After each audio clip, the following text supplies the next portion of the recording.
તો આપણી છે ને આ બંને હજી એને કાંઈ વિચાર છે નહીં આવવાનો.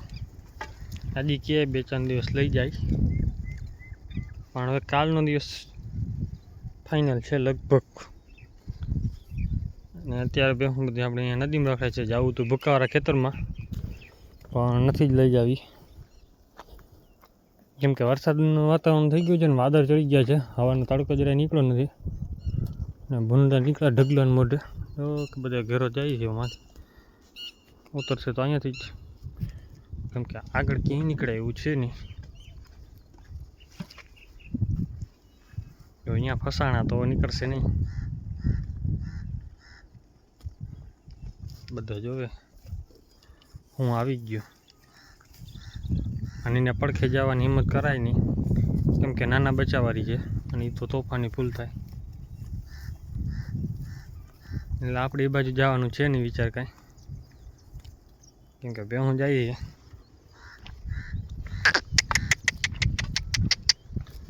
અત્યારે રખડે બધા. અત્યારે ચક્કર મારી લીધી ને એટલે હવે જાહે પાછી પાણીમાં બેહું બેહે ને બાકી નીકળી જાય. જોકે આજ બે એમ નથી, કેમ કે થોડુંક તાજું વાતાવરણ લાગે છે ને કોક છાંટા પણ ચાલુ છે. વધારે જો છાંટા પડે ને તો વધારે ફાયદો રહીએ. હરખો ખાલી પાણી કાઢી જાય ને એવો વરસાદ થાય ને તો આપણા આ એરિયો છે ને આટલા એરિયામાં બધામાં ડૂચું ઉગી જાય. કેમ કે આ એરિયામાં શું છે કે ગારાવાળો ભાગ છે અને ખડ લીલું થાય છે. 4-5 દિવસ ભેહું નહીં આવે, કેમ કે વરસાદ થાય એટલે 4-5 દિવસ તો ભેહું ઘરે છોડવાનું નથી. તો 4-5 દી ના છોડીએ ને તો ફાયદો એ થઈ જાય કે ડૂચો ઘાંઘા વધી જાય અને બીજો ડૂચો ઉગવા માંડે. ભગવાનની ઈચ્છા નથી થતી હજી. એમ કે ભૂખે મરો તમે, માલને ભૂખે મારો હજી, કેમ કે આખું વર્ષ તો ભગવાને જ બગાડ્યું હતું. પહેલું દિવાળી ઉપર પણ ભગવાને જ બગાડ્યું હતું, કેમ કે ડૂચો માન બધાને તૈયાર થયો હતો અને બધાને દીધું જ મોટું વારીને વરસાદની. થોડો ઘણો નહોતો થયો, વધારે થઈ ગયો ને એટલે બધું બગાડી નાખી દીધું. કેમ કે પાણી હાલી નીકળે એવા તો વરસાદ થઈ ગયા હતા સારા. વાવણી લાયક જો પેલો એ છેલ્લો વરસાદ થયો હતો પાછો, એટલે બધું બગાડી નાખ્યું હતું. એના હિસાબે આ વખતે પણ આપણે એમ કહીએ કે હવે તમે તમારે ખેંચો અને થાય અહીંયા બધાને ભૂકા કાઢી દીધા. એ બધા એમ કે બંધ નથી થતો અમારે. એનો છેલ્લો 5 ગણો તમને નાખો ખાલી, અમારે માલા તો ડૂચો ઉગતો થાય. કેમ કે પાણી કાઢી જાય ને પછી ફાયદો રહે.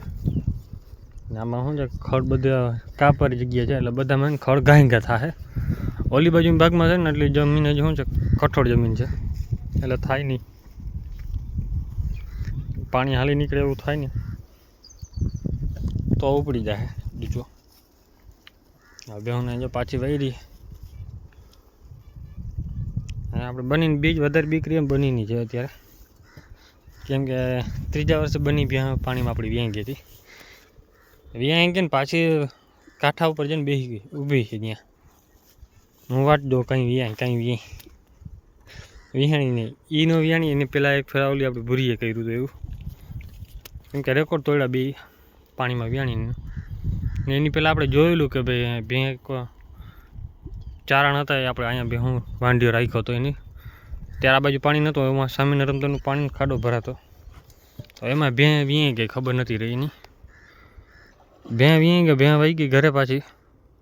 જર પડીને તો ખબર પડી કે ભેં વ્યાણી, કેમ કે અંદર માછલીઓ હતી ને જે પેલો મળમૂત્ર આવે છે ને એનું જે ભાગ આવે ને બધું માછલીઓ ખાઈ ગઈ હતી કાપી. અને ભેં બેઠીને જર પડી ગઈ. જર પડીને તો પછી ગોઈતી ભેં પાડી કે ભેં કે વ્યાઈ ગઈ છે. ગોતો તો આ પાણી ખાડામાં જઈને બધે ફોફાયું, ક્યાંય જડ્યું નહીં, કેમ કે ભેહું અંદર પડી હતી ને દૂરું પાણી કરી નાખ્યું હતું. અને પાડેડું જ્યાં સુધી શ્વાસ ન લે ને ત્યાં સુધી માથે ન આવી શકે.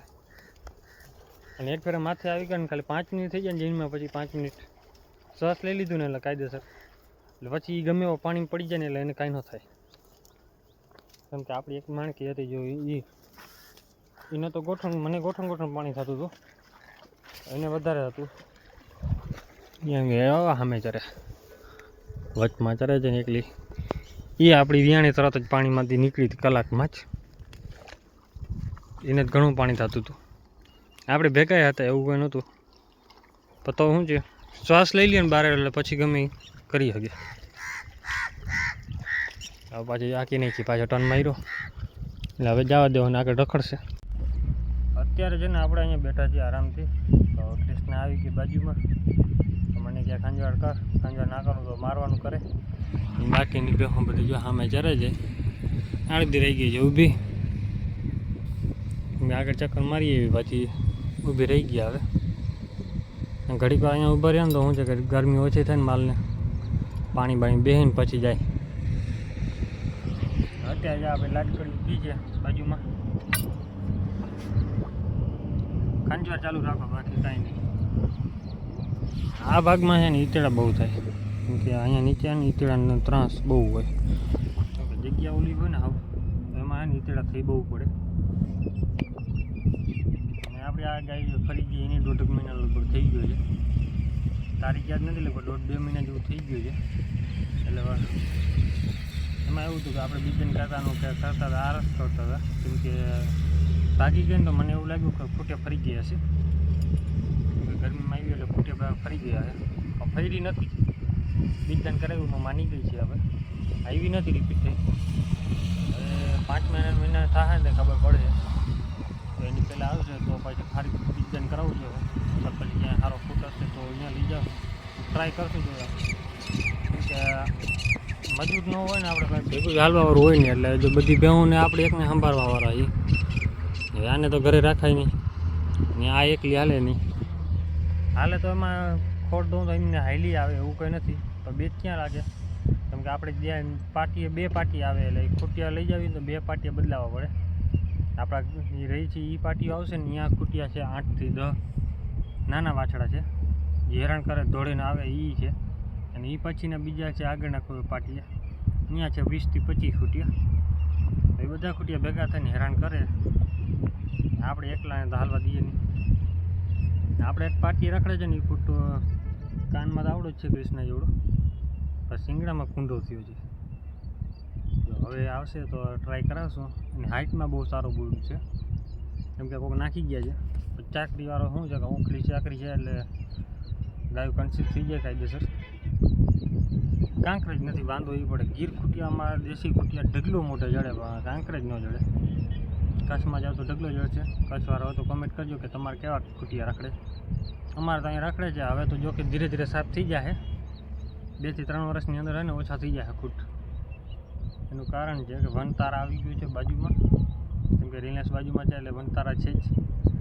અને વનતારામાં સિંહને ખવડાવવા માટે લઈ જાય છે, પકડી જાય છે. એટલે કીએ કે અમે સાચવશું. બધે પાટીએ રખડ, બધે પાટી ગોતશો ને તો 20-25 ટોરા છે, ખાલી ખૂટિયાના જ. ગાયું તો અલગ હાલી. અને સિટીમાંથી પકડી જાય કે મ્યુનિસિપાલિટી પકડી જાય, એ નથી પકડતા. પકડી જાય વનતારાવાળા, ગાડી ભરે ને ત્યાંથી રાતોરાત ગાડી આવી જાય અંદર. કેમ કે સિંહ ચિત્તાનો ખોરાક જ માંસ છે. તો પછી આપણે એવું જ છે કે આપણે સાચવવું પડે. પાછળ આવશે ને એટલે એ પછી એમ જ જાય. જો ભેહું પાછી વળી નીકળે, આવે પાછી ઘૂમરો મારો ભાગી ગઈ, મેં ચક્કર મારી આવો. જો ભેહું વહી ગઈ એટલે આને પણ જવું છે, કેમ કે આપણી પાસે ભલે ગમે એટલું કંઈ કે ઊભી રહી અહીંયા ખાંજવા કર ન રહીએ. ભેહું પાણી પડી જાય ને આપણે ગમે આજુબાજુ બેઠા ને તો માથે આવીને ઊભી રહે, એકે હલશે નહીં. ને આપણે છેટા જાશું, આપણે ગમે બાજુ દેખી જાય ને કે ભેહું પાણી બેઠી છે ને આપણે આગળ છીએ, અહીંયા બાજુમાં આવીને ચરવા માંડશે. ગાયનો નિયમ છે આપણી.